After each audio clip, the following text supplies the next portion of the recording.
नमस्कार, मैं हूं अनुराग मालवीय और प्रदेश दिन भर में आपका स्वागत है। प्रदेश दिन भर में आज हम जिस मुद्दे पर चर्चा करेंगे वो है दिग्विजय सिंह का विवादित बयान। इस विवादित बयान पर सियासत छिड़ गई है। हालांकि इसमें किसने क्या कहा और कौन कितना सही, इस पर होगी चर्चा, लेकिन उसके पहले प्रदेश की दिन भर की सुर्खियां। प्रदेश की दिन भर की सुर्खियों की बात करें तो बड़ी खबर है मध्य प्रदेश के सांची दुग्ध उत्पादकों के लिए और साथ में सांची बोर्ड के लिए। दरअसल नेशनल डेयरी डेवलपमेंट बोर्ड अब सांची का अधिग्रहण करने की कोशिश में है। सांची का अधिग्रहण इसलिए हो रहा है क्योंकि कई जगहों पर सांची का जो है कुल मिला के देखा जाए तो जिस तरह का उत्पादन है और उत्पादन की तुलना में जिस तरह ये ब्रांड है वो कई जगह घाटे में है, खासतौर पे ग्वालियर, जबलपुर, बैतूल, हरदा, तमाम जगहों पर। यहाँ पर कहीं ना कहीं सांची घाटे में जा रहा है। इससे जो उसका ओवरऑल फाइनेंस रिपोर्ट हो रहा है एन्यूम में, वो नुकसान में दिख रहा है। जब सांची के पास अच्छा उत्पाद है, सांची का प्रोडक्शन ज्यादा है, लेकिन उसके प्रोडक्ट का भी उतना उपयोग नहीं हो रहा है। और उसके बाद नेशनल डेयरी डेवलपमेंट बोर्ड इसके अधिग्रहण की कोशिश में है। यानी कि नेशनल डेयरी डेवलपमेंट बोर्ड के ब्रांड का नाम आपको जरूर बता दें, वो है मदर डेयरी, जो देश भर में काफी लोकप्रिय है। तो सांची कोलैबोरेट हो सकता है मदर डेयरी के साथ और आपको अब इन दोनों के प्रोडक्ट जो है कोलैबोरेट होकर पूरे देश भर में मिल सकते हैं। इससे कई सारे फायदे होंगे। किसानों को अच्छी कीमत मिल सकती है। साथ में अच्छी कीमत के साथ साथ एक और महत्वपूर्ण बात ये होगी, जो प्रोडक्ट्स सीमा क्षेत्रों में है, मध्य प्रदेश की ग्वालियर में है या कहीं और हैं, वो अन्य प्रदेशों में भी बेहतर ब्रांड के साथ, बेहतर ब्रांडिंग के साथ बेचे जा सकेंगे। हालांकि अभी इसको लेकर कल एक बैठक होनी है दोनों ही बोर्ड ऑफ डायरेक्टर्स की। बैठक में सहमति बनने के बाद प्रस्ताव कैबिनेट में जाएगा और कैबिनेट की मंजूरी के बाद ही आगे की प्रक्रिया पूरी हो पाएगी। चलिए दूसरी खबर की तरफ बढ़ते हैं। दूसरी खबर बहुत महत्वपूर्ण है, वो है मध्य प्रदेश में परिसीमन आयोग का गठन। मध्य प्रदेश के मुख्यमंत्री डॉक्टर मोहन यादव ने परिसीमन आयोग के गठन की घोषणा कर दी है। इसके गठन के साथ साथ अगर हम बात करें तो अब मध्य प्रदेश में संभाग और जिलों का जो है दोबारा से सीमांकन होगा। हम आपको बता दें कई सारे ऐसे जिले हैं जो बहुत ही छोटे हैं, एक शहर से भी छोटे हैं, एक तहसील से भी छोटे हैं। खासतौर पर अगर हम डिंडोरी की बात करें, मैहर की बात करें, इस तरह के जिलों की। दूसरी तरफ कई ऐसे जिले हैं जो संभागों से भी बड़े हैं। इनमें अगर हम बात करें तो इंदौर है, रतलाम है, ये इतने बड़े जिले हैं कि ये कई सारे संभागों के दायरे से बड़े हो जाते हैं। और इसी जटिलता के कारण लोगों को लंबा सफर तय करना पड़ता है अपने राजस्व प्रकरणों को लेकर, अपने जमीन के प्रकरणों को लेकर या अन्य प्रकरणों को लेकर। अब इनके सीमांकन के बाद में ये दुविधा दूर होगी और इसी कारण मध्य प्रदेश की जनता से सुझाव मांगे गए हैं। परिसीमन आयोग का गठन हुआ है। आयोग के जो मुखिया हैं वो रिटायर्ड ऑफिसर मनोज श्रीवास्तव हैं।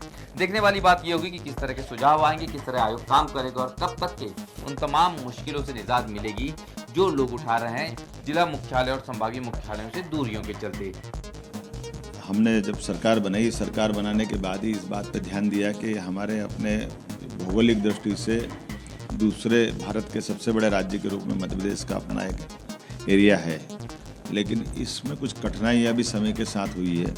जब ज़िले तो बढ़ गए हैं लेकिन ज़िलों की अपनी अपनी सीमाएं कम ज़्यादा है या कई विसंगतिपूर्ण है।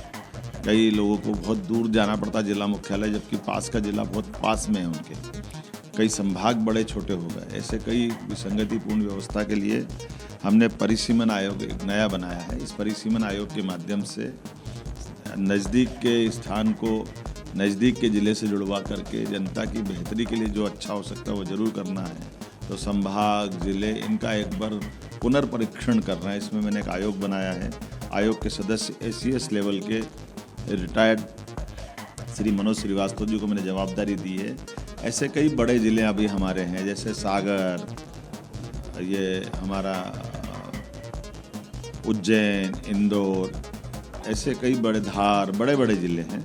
इनके अंदर की कठिनाइयाँ हैं। जैसे बिना रिफाइनरी बन गई तो बड़ा एक स्थान हो गया, तो आगे आने वाले समय में युक्तियुक्तकरण के माध्यम से ऐसे कई निर्णय अंदर करके इस बारे में विचार किया जाएगा। इस आयोग के माध्यम से उम्मीद करता हूँ कि जैसे हमने पुलिस थानों की सीमाएं बदली थी और सीमा बदल करके उन पुलिस थानों को जनता की बेहतरी के लिए नज़दीक से नज़दीक पहुँचाने का प्रयास किया है, इसी प्रकार से राज्य की प्रशासनिक व्यवस्था की दृष्टि से ये निर्णय भी कारगर सिद्ध होगा। मेरी अपनी ओर से ऐसे सारे सुझाव जिनको लगता है कि हमारे इस क्षेत्र को जोड़ना चाहिए, छोड़ना चाहिए, ये ACS मनोज श्रीवास्तव जी रिटायर्ड, उनके पास ज़रूर पहुंचाएं और वो अपने ज़िलों में ये काम का अभियान प्रारंभ कर रहे हैं। मेरी अपनी ओर से प्रदेश की बेहतरी के लिए जो हो सकता है हमारी सरकार लगातार यशस्वी प्रधानमंत्री श्रीमान नरेंद्र मोदी जी के नेतृत्व में काम करती रहेगी और उसी के परिणाम हमको प्रदेश की जनता की बेहतरी के लिए मिलेंगे। इसी उम्मीद के साथ जय श्री महाकाल। तीसरी बड़ी खबर की तरफ चलते हैं और ये है कांग्रेस की न्याय यात्रा। कांग्रेस की किसान न्याय यात्रा कल से मंदसौर से शुरू होने वाली है। किसानों को एमएसपी के मामले में और साथ में भावांतर के मामले में न्याय नहीं मिलने की बात कांग्रेस कर रही है और इस आरोप के साथ कांग्रेस के प्रदेश अध्यक्ष जीतू पटवारी इस यात्रा की शुरुआत मंदसौर से करेंगे। हालांकि इस पर भी सियासत गर्मा गई है और भाजपा ने पलटवार किया है। खबर है सावधानी की। दरअसल मध्य प्रदेश में कई सारे हादसे पिछले 24 घंटों में हुए हैं जो बता रहे हैं कि नदी और वाटरफॉल्स के आसपास नहीं जाना चाहिए। एक डॉक्टर जो हैं वो सीहोर में बह गए। इसी के तहत अगर हम बात करें मंदसौर में भी हादसा हुआ, 4 लोग बहे जिसमें से सिर्फ 2 लोगों को निकाला जा सका। ऐसा ही हादसा विदिशा में हुआ, बेतवा नदी में, जिसमें 4 लोग बह गए। तो सावधानी रखिए और इस तरह के खतरे मोल मत लीजिए, खासतौर पे बारिश के मौसम में। एक खबर अपराध जगत की है और बड़ी रोचक है और ये है लुटेरी दुल्हन की। दरअसल एक महिला को पकड़ा गया है। इस महिला ने प्रदेश में कई दुल्हों को या कई युवाओं को चपत लगाई है, शादी की और उसके बाद गायब हो गई। हालांकि बैतूल पुलिस इस महिला को पकड़ने में कामयाब हुई। बड़ी रोचक खबरें और रोचक तस्वीर है इस महिला से जुड़ी, वो सुनिए और समझिए।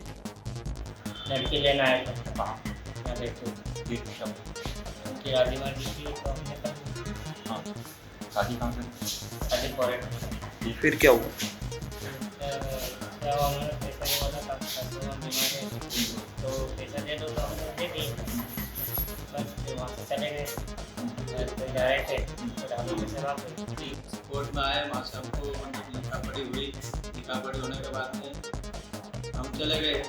फिर हम यहाँ से बड़वाई ढाबे पे गए, मतलब शंकर ढाबे पे गए। शंकर ढाबे में से वो लड़की ने खाना वाना खाया और फिर बच गए। तो उसी में यादव को उनको दिखाया गया तो लड़के को जो है वो लड़की पसंद है। तो सुरेंद्र यादव ने कहा कि हम इसकी आगे शादी करा देते, इसके माता पिता बीमार हैं, इसलिए इनको 1.5 लाख रुपये देना पड़ेगा। तो उसके द्वारा जो है 1 लाख रुपये जो है नकद दिए गए और 40,500 रुपये जो है फोनपे के माध्यम से सुरेंद्र यादव के खाते में ट्रांसफर किए गए। फिर इन लोगों के द्वारा जो है कोर्ट में जाके वकील के माध्यम से एक शपथ पत्र तैयार किया गया। 100 रुपये के 5 स्टैम्प पे करीब लिविंग रिलेशनशिप का उनका स्टैम्प तैयार किया गया। फिर इनके द्वारा नोटरी किए जाने के बाद लड़के के द्वारा जो है मंगलसूत्र और पायल पहनाई गई। फिर लड़की को घर वाले जो है अपने घर खाट पे लिए लेकर जा रहे थे अपनी टवेरा गाड़ी में। जब रास्ते में लड़की बोली कि मेरे को भूख लग रही है, खाना खाना है, तो इन लोगों ने जो है चोली के पास पाटले में ढाबे में शंकर ढाबा है, वहाँ पे गाड़ी रोकी। इन लोगों ने वहाँ पे खाना खाया और उसके बाद लड़की बोली कि मेरा पेट दुखता है, मेरे को बाथरूम लगी है। तो बाथरूम करने के बहाने वो निकली और बाहर आके ढाबे के बाहर आके एक स्कूटी में एक लड़के के साथ वहाँ से भाग गई। अब बात करते हैं मध्य प्रदेश में दिग्विजय सिंह के बयान की। दरअसल भारतीय जनता पार्टी के प्रदेश अध्यक्ष वी डी शर्मा के संदर्भ में एक आपत्तिजनक शब्द का प्रयोग दिग्विजय सिंह के द्वारा किया गया और उसके बाद सियासत गर्मा गई। भारतीय जनता पार्टी भोपाल की जो जिला इकाई है वो एफआईआर दर्ज कराने क्राइम ब्रांच भी पहुंच गई और उनकी जो है शिकायत को ले लिया गया। हालांकि अभी क्या कार्रवाई होगी ये जांच के बाद ही पता चलेगा, लेकिन लगातार इस पर बयानबाजी हो रही है। वी डी शर्मा ने भी पलटवार किया, दिग्विजय सिंह को सलाह दी। अब जीतू पटवारी का भी बयान आया। जीतू पटवारी ने दिग्विजय सिंह का बचाव किया है और भारतीय जनता पार्टी के प्रदेश अध्यक्ष वी डी शर्मा को सलाह दे डाली है कि पहले वो अपनी जुबान पर काबू रखें। ये बयानबाजी जारी है, सुनाते हैं दिग्विजय सिंह, वी डी शर्मा और जीतू पटवारी के बयान। माननीय वी डी शर्मा यदि मुझे आतंकवादियों का हिमायती मानते हैं तो उनकी नपुंसकता पर मुझे निराशा होती है। जो व्यक्ति सरकार में ट्रिपल इंजन सरकार, केंद्र, राज्य, नगर पालिका, नगर निगम, वो मुझे आतंकवादी का सहयोगी मानता है तो वो नपुंसक है कि नहीं जो मेरे खिलाफ कार्रवाई नहीं करवा रहा है। दिग्विजय सिंह जी का इस प्रकार की टिप्पणी करना ये उनकी वरिष्ठता और जिस स्थान पर वो रहे इस प्रकार के शब्दों का उपयोग करना ठीक नहीं है। लेकिन फिर भी दिग्विजय सिंह जी, मैं एक बात जरूर कहना चाहता हूं कि जो आपने कहा उसके आधार पर अगर आप हमारे जनजाति और अनुसूचित जाति के भाई और बहनों का हक छीनकर आप अगर मुस्लिमों को देना चाहते हैं और मैं अगर इस बात का विरोध करता हूं तो मुझे वो नपुंसकता स्वीकार है। जो हमारे तथाकथित स्वयंभू आदरणीय बीजेपी के अध्यक्ष जी ने कहा कि मेरी मर्दानगी को चेक करना है, ये करना है, ऐसी भाषा सार्वजनिक जीवन में इस तरह की भाषा का उचित नहीं होता है। आग्रह करता हूँ, प्रार्थना करता हूँ कि जिस पथ पे, जिस ओहदे पे हो आप, मध्य प्रदेश की पहचान, अगर इस पहचान में भी आप इस तरह की भाषा बोलते हो तो आपका छोटा और हल्कापन नजर आता है। कोई भी राजनीतिक व्यक्ति को इस तरह की भाषा का उपयोग नहीं करना चाहिए। तो आपने तमाम बयानों को सुना और समझा। आप समझ गए होंगे कि मध्य प्रदेश जो सियासत की शांति का टापू कहलाता है, आजकल बयानों में किस कदर नीचे आ गया है। मध्य प्रदेश नीचे नहीं आया, मध्य प्रदेश के सियासतदान अपनी जुबान में कितने नीचे आ गए, इन तमाम बयानों को सुनकर समझ में आता है। लेकिन सवाल ये उठता है कि क्या इससे कोई राजनीतिक लाभ होगा? नहीं, बल्कि उल्टा नुकसान ही होगा। शायद अब तक का अनुभव हमारा यही रहा है। मुझे दीजिए इजाजत। नमस्कार, धन्यवाद।